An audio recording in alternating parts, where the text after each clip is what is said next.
नमस्कार, आप देख रहे हैं न्यूज वन इंडिया। मैं हूं आपके साथ कीर्ति बिंदल और बुलेटिन का आगाज बड़ी और अहम खबर के साथ करें लखनऊ से। बीजेपी की कार्य समिति की आज बैठक है। बीजेपी की प्रदेश कार्य समिति की बैठक है। आज सुबह 10:30 बजे से इंदिरा गांधी प्रतिष्ठान में बैठक होगी। प्रदेश कार्य समिति के उद्घाटन सत्र में सीएम योगी आदित्यनाथ शामिल रहेंगे और बीजेपी राष्ट्रीय महामंत्री अरुण सिंह भी मौजूद रहेंगे। प्रदेश अध्यक्ष भूपेंद्र चौधरी की अध्यक्षता में बैठक होने वाली है और डिप्टी सीएम केशव प्रसाद मौर्य और ब्रजेश पाठक भी मौजूद रहेंगे। प्रदेश पदाधिकारी, क्षेत्रीय अध्यक्ष, जिलाध्यक्ष इसमें शामिल होंगे। जिला प्रभारियों समेत 700 से अधिक प्रतिनिधि इसमें शामिल होंगे। तो बड़ी खबर हम आपको बता रहे हैं, तकरीबन 10:30 बजे ये बैठक शुरू हो जाएगी और बैठक शुरू होने में कुछ ही देर बाकी है और इस बैठक में कई महत्वपूर्ण फैसले लिए जाएंगे कि किस तरह से बीजेपी को और ज्यादा मजबूत बनाना है, वोट परसेंटेज बढ़े, लोगों के बीच में रीच ज्यादा हो।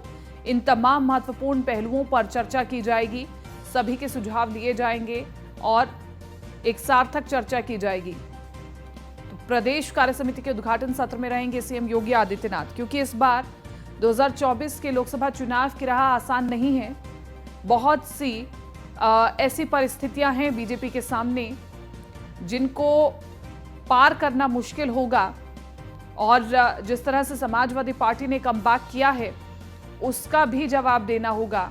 तो तैयारियां भरपूर होनी चाहिए इसके लिए और तैयारियां हो भी रही हैं। तो साल 2024 का ये लोकसभा चुनाव बहुत महत्वपूर्ण रहेगा और इसमें महत्वपूर्ण भूमिका निभाएगा उत्तर प्रदेश, क्योंकि देश का सबसे बड़ा सूबा है उत्तर प्रदेश और इस लिहाज से उत्तर प्रदेश में अहम तैयारियां चल रही हैं, तमाम बैठकें चल रही हैं और सभी के सुझाव लिए जा रहे हैं। हाईकमान की ओर से खुद भी संदेश भेजे जा रहे हैं जो कि जन जन तक पहुंचाए जाए, बहुत जरूरी है। सेंट्रल पॉलिसीज क्या हैं, राज्य सरकार की पॉलिसीज क्या हैं, ये जनता के बीच में पहुंचाना, जनता का विश्वास जीतना, ये तमाम पहलू बहुत महत्वपूर्ण होंगे। हमारे साथ अश्विनी द्विवेदी बने हुए हैं फोन लाइन पर। अश्विनी, बहुत महत्वपूर्ण बैठक है। साल 2024 के चुनाव के लिहाज से देखें तो बहुत महत्वपूर्ण ये बैठक और कई महत्वपूर्ण फैसले भी लिए जा सकते हैं। बिल्कुल, भाजपा कार्य समिति की आज बैठक होने जा रही है। इससे कुछ दिन पहले ये देखा गया था कि भाजपा की राष्ट्रीय कार्यकारिणी की बैठक हुई थी और उस कार्यकारिणी की बैठक के दौरान जो कहीं ना कहीं 2024 का लोकसभा चुनाव होना है उसका एजेंडा सेट किया गया था कि आखिर किन मुद्दों को लेकर के जनता के बीच जाना है और कौन कौन सी बातें होंगी जिन पर सदा फोकस करना। निश्चित तौर पर आज उसी एजेंडे को कहीं ना कहीं कार्य समिति के सामने रखा जाएगा और कार्य समिति के माध्यम से भारतीय जनता पार्टी उस मुद्दे को जनता तक पहुंचाएगी, उस मुद्दे को बूथ लेवल तक पहुंचाएगी। निश्चित बात करेगा तो आज की जो बैठक होनी है काफी महत्वपूर्ण है, क्योंकि आज भाजपा के प्रदेश अध्यक्ष हैं भूपेंद्र चौधरी, उनके नेतृत्व में ये पहली बड़ी बैठक होने जा रही और ये पहली बैठक कहीं ना कहीं 2024 की कार्य जो दिशा और दशा तय करेगी। अगर बात करें तो इस बार का एजेंडा जो भारतीय जनता पार्टी का सबसे ज्यादा फोकस है वो युवाओं पर है और युवाओं जो 18 साल से 25 साल के बीच के युवा हैं उनको लेकर के अलग से रणनीति भारतीय जनता पार्टी बना रही है। साथ ही साथ उनको कहीं ना कहीं भारतीय जो राजनीति है, इतिहास है, उसका बताया जाएगा। जो ऐतिहासिक चीजें हैं वो बताई जाएंगी। निश्चित तौर पर उनके माध्यम से कहीं ना कहीं अपनी ओर लाने की कोशिश युवाओं को की जाएगी। साथ ही साथ जो उत्तर प्रदेश सरकार में काम सरकार के चल रहे हैं, सरकार द्वारा जो रोजगार को लेकर के बेहतर कदम उठाए जा रहे हैं, इन तमाम चीजों को लेकर के भारतीय जनता पार्टी कहीं ना कहीं युवाओं के बीच जाएगी। निश्चित तौर पर आज की जो बैठक होनी है उसमें मुख्यमंत्री खुद मौजूद रहेंगे। साथ ही साथ जो राष्ट्रीय संगठन महामंत्री भारतीय जनता पार्टी के हैं अरुण सिंह वो मौजूद रहेंगे। इसके अलावा भारतीय जनता पार्टी के प्रदेश अध्यक्ष भूपेंद्र चौधरी, संगठन महामंत्री धर्मपाल सिंह समेत तमाम लोग मौजूद रहेंगे। साथ ही साथ जो प्रदेश पदाधिकारी हैं, क्षेत्रीय पदाधिकारी हैं, जिला प्रभारी हैं और साथ ही साथ जिले के जो जिलाध्यक्ष हैं, ये तमाम लोग मौजूद। लमसम 700 के आसपास संख्या होगी जो आज इस बैठक में मौजूद रहेंगे। साथ ही साथ निकाय चुनाव को लेकर के और कहीं ना कहीं आने वाले समय में जो 2024 का चुनाव उसको लेकर के रणनीति तैयार की जाएगी। क्योंकि भारतीय जनता पार्टी को बखूबी पता है कि जिस सीटों पर 2019 में भारतीय जनता पार्टी को शिकस्त मिली थी, उन सीटों पर कहीं ना कहीं इस बार आसानी से चुनाव जीता जा सकता है, क्योंकि 2019 चुनाव में सपा और बसपा एक साथ लड़ी थी, जिसका नुकसान भारतीय जनता पार्टी को कुछ सीटों पर हुआ था। अभी हाल ही देखा गया जेपी नड्डा का फिर से एक बार कार्यकाल शुरू हुआ, कार्यकाल विस्तार हुआ। उसके बाद सबसे पहले उन्होंने उत्तर प्रदेश का दौरा किया, उत्तर प्रदेश की उन सीटों पर दौरा किया जहां पर भारतीय जनता पार्टी पिछली बार चुनाव हारी थी। निश्चित तौर पर क्योंकि भारतीय जनता पार्टी जो जिन सीटों पर सपा बसपा का कब्जा था उन पर ज्यादा फोकस कर रही है। निश्चित तौर पर ऐसे में कहीं ना कहीं आज की जो बैठक है वो काफी महत्वपूर्ण होने वाली है। इसमें 3 सेशन आज होंगे। पहला सेशन जो उद्घाटन सेशन होगा, उसके बाद दूसरा सेशन होगा, उसमें राजनीतिक प्रस्ताव रखे जाएंगे। साथ ही साथ तीसरा जो सेशन होगा उस दौरान संगठन के काम को लेकर चर्चा होगी, आगे के कार्यक्रमों को लेकर रणनीति तैयार की जाएगी। जी ठीक है अश्विनी, शुक्रिया तमाम इस जानकारी के लिए और चर्चा के लिए।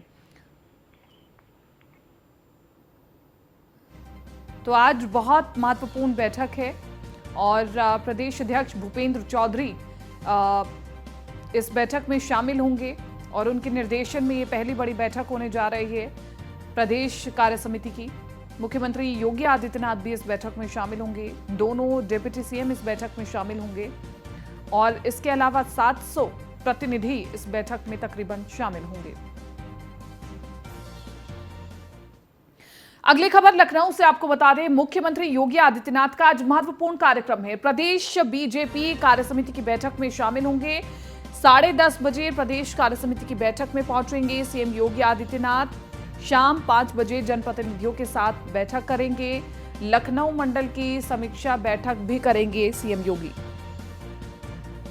तो बड़ी खबर हम आपको बता रहे हैं इस वक्त की। शाम 5 बजे जनप्रतिनिधियों के साथ बैठक करेंगे मुख्यमंत्री योगी आदित्यनाथ। विशेष कार्यक्रम रहने वाला है आज और लखनऊ मंडल की समीक्षा बैठक भी करेंगे मुख्यमंत्री योगी आदित्यनाथ। तो खुद मुख्यमंत्री योगी आदित्यनाथ भी एक्टिव मोड में हैं और कई कार्यक्रमों में आज शामिल होंगे मुख्यमंत्री योगी आदित्यनाथ। लेकिन जो महत्वपूर्ण कार्यक्रम है वो हम आपको बता रहे हैं। प्रदेश बीजेपी कार्य समिति की एक तो बैठक में पहले शामिल होंगे क्योंकि खुद मुख्यमंत्री ही उद्घाटन कर रहे हैं इस बैठक का, और 10:30 बजे प्रदेश कार्य समिति की बैठक शुरू हो रही है।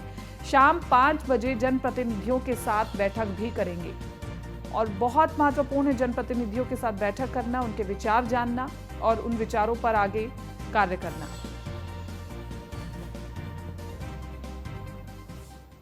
लखनऊ से अगली बड़ी खबर, उत्तर प्रदेश बार काउंसिल की बैठक में बड़ा फैसला लिया गया है। यूपी के जिले के बार एसोसिएशन 1 दिन से अधिक नहीं कर सकते हड़ताल। 1 दिन से अधिक हड़ताल के लिए यूपी बार काउंसिल से लेनी होगी अनुमति। बार काउंसिल ने सभी जिलों में आदेश भेज दिया है। तो इस वक्त की बड़ी खबर हम आपको बता रहे हैं, एक बड़ा बदलाव है। 1 दिन से अधिक हड़ताल के लिए यूपी बार काउंसिल से अनुमति लेनी होगी।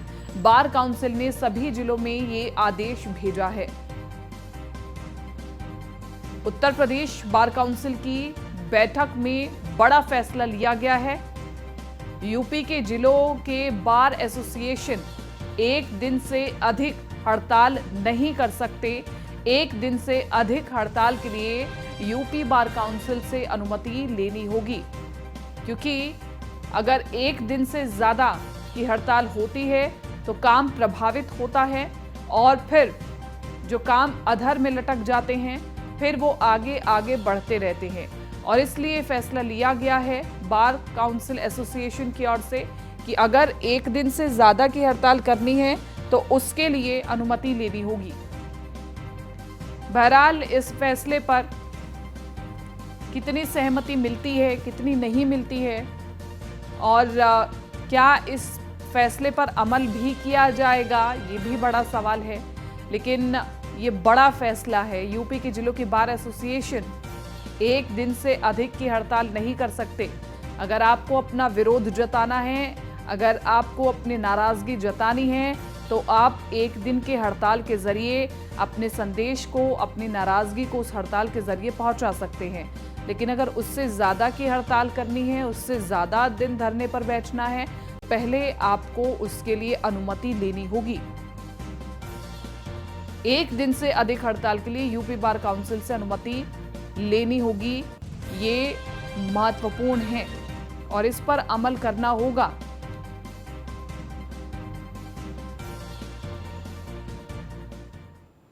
और एक और महत्वपूर्ण खबर लखनऊ से ही गणतंत्र दिवस परेड के लिए रिहर्सल आज से शुरू हो गई है। आज से 3 दिन तक ट्रैफिक में बदलाव रहेगा। विधानसभा मार्ग पर गणतंत्र दिवस की परेड रिहर्सल आज होगी। रिहर्सल को लेकर के विधानसभा के आसपास के चौराहों पर रूट डायवर्जन रहेगा। सुबह 6 बजे से कार्यक्रम खत्म होने तक लागू रहेगी व्यवस्था। 24 से 26 जनवरी को रूट डायवर्जन लागू रहेगा। तो बड़ी खबर आपको बता रहे हैं, रिहर्सल को लेकर के विधानसभा का रूट डायवर्जन रहेगा। और इसी के साथ साथ बड़ी खबर आपको बता रहे हैं, लखनऊ से गणतंत्र दिवस परेड के लिए रिहर्सल आज से शुरू हो जाएगी और आज से 3 दिन तक ट्रैफिक में बदलाव रहेगा। विधानसभा मार्ग पर गणतंत्र दिवस की परेड रिहर्सल आज होगी और रिहर्सल को लेकर के विधानसभा के आसपास के चौराहों पर रूट डायवर्जन रहेगा। सुबह 6 बजे से कार्यक्रम खत्म होने तक लागू रहेगी व्यवस्था और 24 से 26 जनवरी को रूट डायवर्जन लागू रहेगा।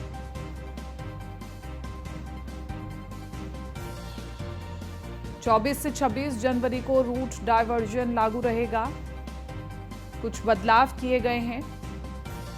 गणतंत्र दिवस परेड के लिए रिहर्सल आज से शुरू हो गई है और ये रिहर्सल बिल्कुल वैसी ही होगी जैसे 26 जनवरी के दिन परेड होगी। बिकरू हत्याकांड के बाद एसटीएफ के हाथों मारे गए अमर दुबे की पत्नी खुशी दुबे को जेल से रिहाई मिल गई है। उन्हें कोर्ट से पहले ही जमानत मिल गई थी, लेकिन कानूनी दावपेच की वजह से वो जेल से बाहर नहीं आ पाई थी। अब वो कानपुर की जेल से रिहा हो गई है।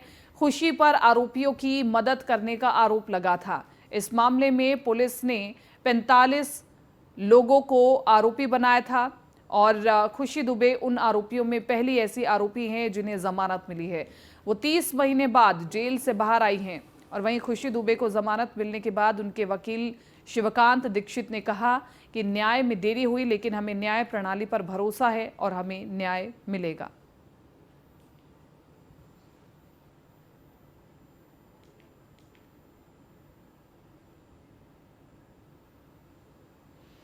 तो ये वो तस्वीरें हैं जब खुशी दुबे को रिहा किया गया। अदालत से पहले ही रिहाई मिल गई थी, लेकिन कानूनी दावपेच के चलते वो जेल से बाहर नहीं आ पाई थी। अब जेल से बाहर आ गई है खुशी दुबे।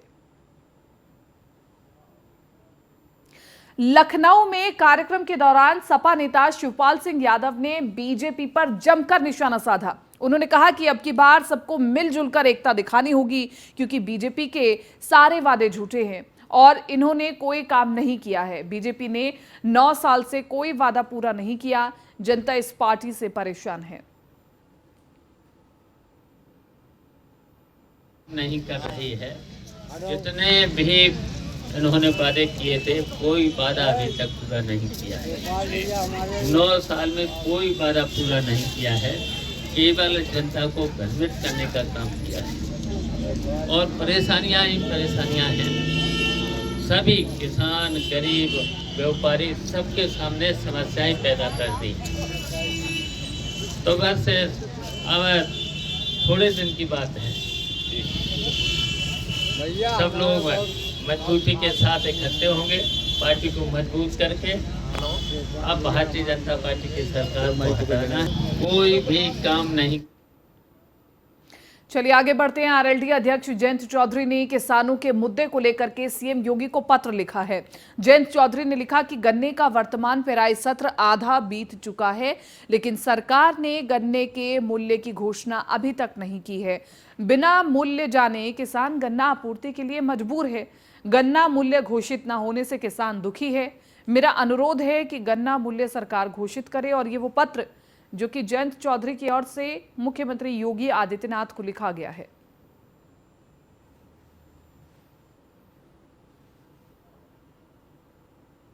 सोनभद्र जिले के चित्रगुप्त मंदिर में वन व पर्यावरण मंत्री अरुण कुमार सक्सेना ने दर्शन पूजन किया। इसके बाद लोगों से मिलकर उनके दुख दर्द को सुना और इस दौरान नगर के समाज सेवी अजय राय ने कूड़ा को खुले जंगलों में सड़क किनारे फेंक दिए जाने से संबंधित उन्हें ज्ञापन सौंपा। वहीं समाज सेवी मेघनाथ पासवान ने वन अधिकार कानून के तहत पट्टे पर भूमि से वंचित गरीबों की बात उठाते हुए उन्हें ज्ञापन सौंपा।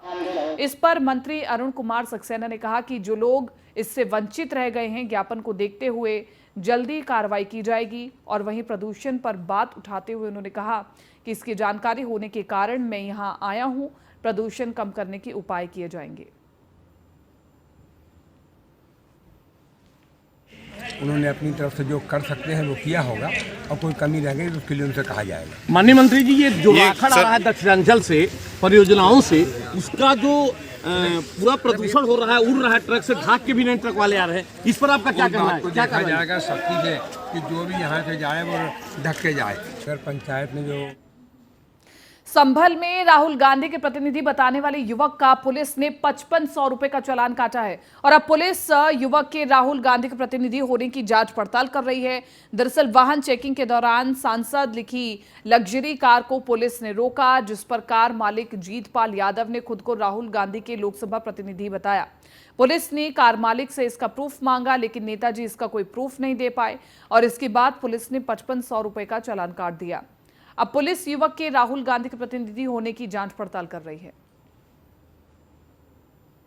अरे सर, जीतपाल यादव नाम है, मैं राहुल गांधी जी का लोकसभा प्रतिनिधि। अच्छा सर, जैसे पुलिस यहाँ पर रोक रही है, क्या वजह है, क्या कारण है, क्या मानते हैं? किस चीज़ को? यहाँ जैसे गाड़ी की चेकिंग चल रही है आपकी, क्या वजह है?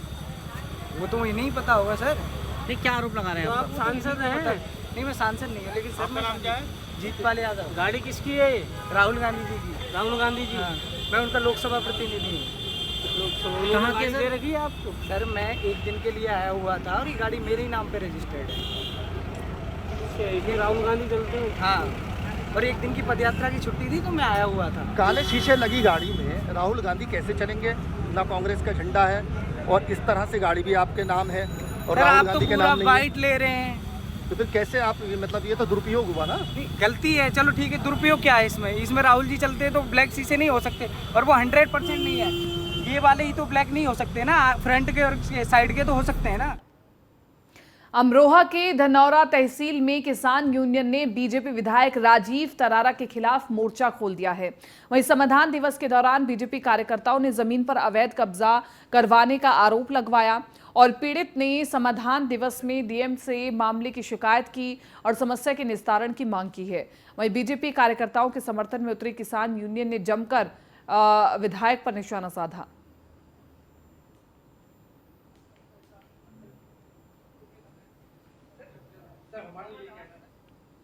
लखनऊ पहुंचे बुलंदशहर के सांसद और विधायकों ने मुख्यमंत्री योगी आदित्यनाथ से मुलाकात की और जिले के विकास को लेकर के चर्चा भी की है। इस दौरान विधायक और सांसद ने बुलंदशहर को रिंग रोड, मेट्रो ट्रेन और अनूप शहर शुगर मिल की पेराई क्षमता बढ़ाने समेत विकास कार्यों के प्रस्ताव भी रखे। तस्वीर आपको दिखा रहे इस मुलाकात की।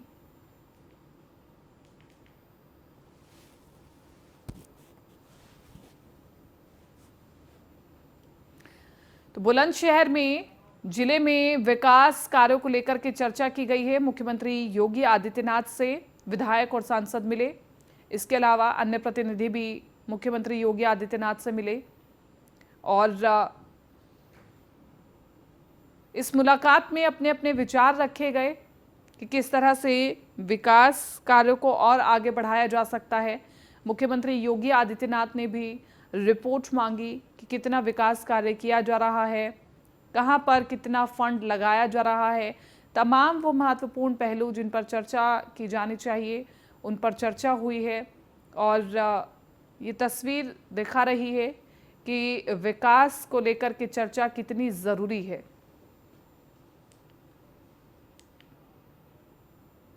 बाराबंकी के तहसील परिसर में कानून गो के मुंशी ने तहसील समाधान दिवस में आग लगाकर आत्महत्या करने की कोशिश की।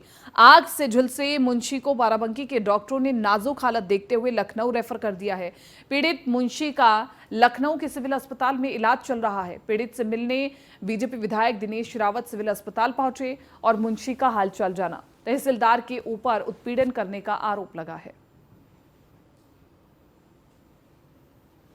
21/1/2023 को तहसील परिसर में श्री सुरजीत एक व्यक्ति था जो लगभग 1:30 बजे यहाँ तहसील परिसर में आया और चुपचाप कुछ ज्वलनशील पदार्थ लेके आया था, जिससे उसके द्वारा अपने ऊपर छिड़क कर आग लगाए जाने का प्रयास किया गया, जिसमें तत्काल मौके पर उपस्थित व्यक्तियों द्वारा उसको आग बुझा दिया गया और यहाँ पर MOIC हैदरगढ़ और नायब तहसीलदार के द्वारा उसको यहाँ से रेफर कराया गया और सिविल अस्पताल लखनऊ में इसको इलाज के लिए भेज दिया गया। आज परिजनों द्वारा भी इसके संबंध में एक प्रार्थना पत्र दिया गया है, जिसमें यह आरोप लगाया गया है कि तहसीलदार और श्री रामदेव जी द्वारा अभद्र भाषा का प्रयोग किया गया है।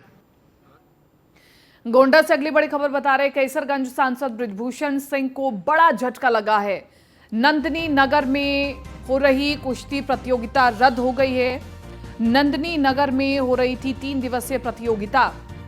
खेल मंत्रालय ने सीनियर नेशनल लेवल की कुश्ती को रद्द कर दिया। ओवरसाइट कमेटी गठित होने तक रोक लगी है। खिलाड़ियों से लिया गया शुल्क भी वापस देना होगा। कुश्ती महासंघ के सचिव कल निलंबित हुए थे। बड़ी खबर हम आपको बता रहे हैं, ओवरसाइट कमेटी गठित होने तक रोक लगी है और खिलाड़ियों से शुल्क जो लिया गया है वो भी वापस देना होगा।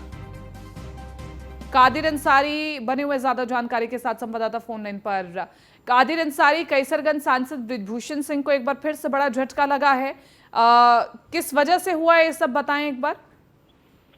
देखिए, जिस तरीके से लगातार जो है आरोप लग रहे थे और लगातार जंतर मंतर पे जो है धरना प्रदर्शन खिलाड़ी जो है दे रहे थे और WFI के जो है इस तरीके से जो है इस पे जो है WFI की होने वाली आज बैठक भी होनी थी 10 बजे हेरिटेज होटल में और WFI की बैठक जो है रद्द हो गई है। जिम बैठक जो है पूरी रद्द हुई है। 10 बजे पूरी बैठक होनी थी।